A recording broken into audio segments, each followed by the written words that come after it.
They came for the sunshine, the beaches, and the promise of a better, more affordable life. They dreamed of palm trees, zero state income tax, and a slice of the American pie. For decades, Florida has been the ultimate beacon for the middle class, a paradise where a reasonable salary could secure a decent home and a comfortable future. But look closer, beneath the turquoise waters and the booming skylines, and you'll find a storm gathering, an economic hurricane set to make the middle-class dream a complete nightmare by 2030. Imagine being a family making the state's median household income, which hovers around $72,200. Now imagine knowing that a single adult needs nearly $100,000 annually just to live comfortably, and a family of four requires over $217,000 according to some recent analyses. This isn't just inflation, it's a structural collapse, and the data paint a terrifying picture of the near future. This is a story of how the Sunshine State is becoming the nation's most unaffordable paradox. The Great Exodus Influx, a population boom built on sand. Florida's growth has been relentless, a demographic marvel that saw the state become the nation's third most populous. Projections indicate the state's population could grow by another 1.4 million people by 2030, bringing the total number of residents to over 26 million. This is on the surface, a sign of economic dynamism. People flocking to the state bring capital, new businesses, and an increased tax base. However, this growth isn't uniform. It's largely driven by net migration, including a significant influx of high-net-worth individuals moving from higher tax states. These are the people buying the multi-million-dollar condos and driving luxury real estate. The problem is that the state's job growth, while robust in sheer numbers, expected to rise to around 10.9 million jobs by 2030, is overwhelmingly concentrated in lower-wage service, tourism, and hospitality sectors. This creates an enormous economic disparity. High-end demand inflates the cost of everything, while the local workforce, the essential engine of the state's service economy, remains stuck in an income bracket that can't keep up. The result is a widening K-shaped recovery, where one arm of the economy shoots up and the other, the middle class, plummets. The foundation of this economic structure is less bedrock and more shifting sand, creating instability that will climax by 2030. The housing horror show, a cost-burden catastrophe. The most visible sign of the middle-class collapse is the housing market. Florida's housing crisis is a masterclass in supply failing to meet demand, exacerbated by out-of-state capital and speculative buying. Data from 2023 already shows the strain. A staggering 38.8% of all Florida households were cost-burdened, meaning they spent at least 30% of their total income on housing and utilities. This is significantly higher than the national average of 32.8%. For renters, the situation is catastrophic. The cost burden rate increased from 57.8% in 2013 to a shocking 61.7% of renter households in 2023. That means nearly 2 out of every 3 Florida renters is dedicating a financially unsustainable portion of their paycheck just to keep a roof over their heads. Looking ahead to 2030, predictions are bleak. Despite a short-term deceleration, the median home price for a single-family home is projected to rebound and potentially reach between $470,000 and $500,000 by the end of the decade, assuming insurance costs don't spiral entirely out of control. This trajectory is fueled by the unstoppable population growth and Florida's perennial appeal. For the typical middle-class family, a $500,000 mortgage is simply out of reach without a corresponding jump in median wages. Since 2019, the median rent has already jumped by nearly $500, completely eroding any benefit from the state's lack of a personal income tax. The middle class isn't just struggling to afford a home, they're increasingly unable to afford rent, forcing multi-generational living, long commutes, and an exodus from the state's vibrant urban cores. The dream is already dead when the cost of living index consistently hovers above the national average, yet local wages are stubbornly low. The wage decoupling, stagnation in a booming economy. The root of this crisis isn't just the rising cost of living, it's the stagnation of middle-class wages. Florida's economy has traditionally been anchored in lower-wage sectors. While the national trend has seen wages rise in response to labor shortages, Florida's job growth has often prioritized volume over value. A high percentage of Florida workers are concentrated in jobs that pay significantly less than what is considered a living wage.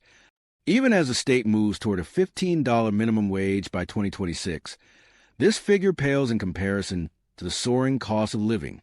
For a single adult to comfortably afford basic necessities, the required hourly wage is far higher than the mandated minimum. This creates a brutal wage cost gap. High-paying industries, such as finance and tech, have indeed moved to Florida, but the employment they generate is often a tiny percentage of the total workforce and is largely specialized, benefiting the top tier. The vast majority of new jobs are in sectors that offer limited economic mobility. When adjusted for inflation, the income of middle-class Floridians has essentially flatlined or even declined in real terms over the last few decades, while their share of the state's total economic pie has fallen. By 2030, without a significant systemic shift toward incentivizing and creating high-wage, high-skill industries at scale, the problem will only be exacerbated, resulting in a state where a significant portion of its working population is technically employed but functionally impoverished. The disparity between the highest and lowest earners will create a fractured society, replacing the vibrant middle class with a growing class of working poor. The insurance and climate crisis, a fiscal time bomb. If housing costs are the economic bullet, the insurance and climate crisis is the structural time bomb ticking toward 2030. Florida is ground zero for climate-related financial risk. The increasing frequency and intensity of hurricanes, coupled with the existential threat of sea level rise, have decimated the property insurance market. Numerous major insurers have either left the state or severely restricted new policies, leaving residents with fewer choices and dramatically inflated premiums. Skyrocketing insurance costs are not just a homeowner issue. They become a renter issue as landlords pass on exponential premium increases. They also impact the overall cost of living, driving up HOA fees and special assessments. This burden acts as a massive, regressive tax on the middle class, especially those living in older homes or condominiums in coastal and vulnerable areas. The cost of homeowners insurance in Florida is already among the highest in the nation, often adding hundreds, if not thousands, of dollars to a monthly housing payment. By 2030, this cost will be so prohibitive in certain regions that it renders the land economically uninsurable, creating a new class of climate refugees forced to flee their homes, or even the state entirely. The state's sunny appeal is being dangerously undermined by its overwhelming climate risk, which has a direct and immediate impact on middle-class household budgets, transforming modest savings into emergency funds for the next natural disaster. The regressive tax trap, a system that punishes the poor. The commonly touted benefit of Florida, no state personal income tax, is, in a cruel irony, a major contributor to the middle-class squeeze. The state must generate revenue somehow, and it does so by relying heavily on sales taxes, excise taxes, and property taxes. This is an inherently regressive tax structure. Analysis shows that low- and middle-income families in Florida often pay nearly 10% of their income in state and local taxes, while the wealthiest 1% pay less than 3%.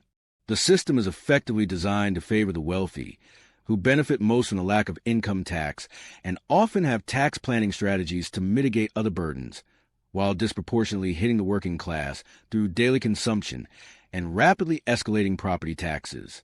This regressive framework is a structural challenge that ensures economic mobility is an uphill battle.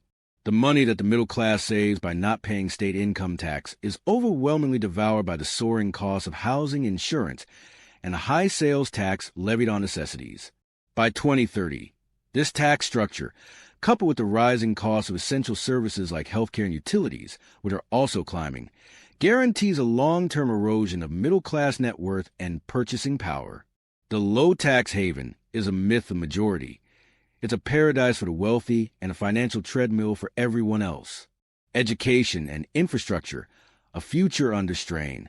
A thriving middle class relies on two key public services: quality education and reliable infrastructure. Florida's breakneck growth is placing immense stress on both, and by 2030, this strain will become a major constraint on economic opportunity. Education. Florida's public education system is struggling to keep pace with the needs of a rapidly growing and diversifying population. In many desirable areas, the high cost of living makes it nearly impossible for teachers, essential middle-class professionals, to afford to live in the communities where they work, leading to chronic teacher shortages and lower quality of instruction. Furthermore, as college costs continue to rise nationwide, the path to a high-wage, bachelor's degree-required job is becoming financially unattainable for many middle-class Florida families. Since a college degree is one of the surest paths to a solid middle-class income, the diminishing accessibility of affordable, high-quality public education essentially caps the economic aspirations of the next generation. Infrastructure. The projected population increase of 1.4 million residents by 2030 will necessitate a massive overhaul of the state's aging infrastructure. Transportation networks, water and wastewater systems, and energy grids are already under severe strain. If development outpaces investment, the result is crippling congestion, higher utility bills, and diminished quality of life. The average Floridian will spend more time commuting and pay more for basic utilities, further reducing their disposable income and making the dream of a relaxed, sunny lifestyle a distant memory. This public service deficit, while less dramatic than a housing crash, acts as a continuous drag on middle-class prosperity. The 2030 tipping point and the road ahead. The warning signs are already flashing bright red. Florida is quickly transitioning into a state of extremes, a playground for the international elite and a constant financial struggle for the working class. The middle class, the traditional engine of economic stability and growth, is being squeezed out of existence. By 2030, the current trends project that the median Florida family will be facing a trifecta of financial pain: housing costs that demand more than 40% of their income, stagnant wages that fail to keep pace with a cost of living that is persistently higher than the national average, and crippling insurance premiums exacerbated by the climate crisis. The Sunshine State's promise of affordable paradise will have fully dissolved into a dystopian reality for all but the wealthiest. The path to reversing this is complex, requiring structural changes that go against the state's current economic momentum.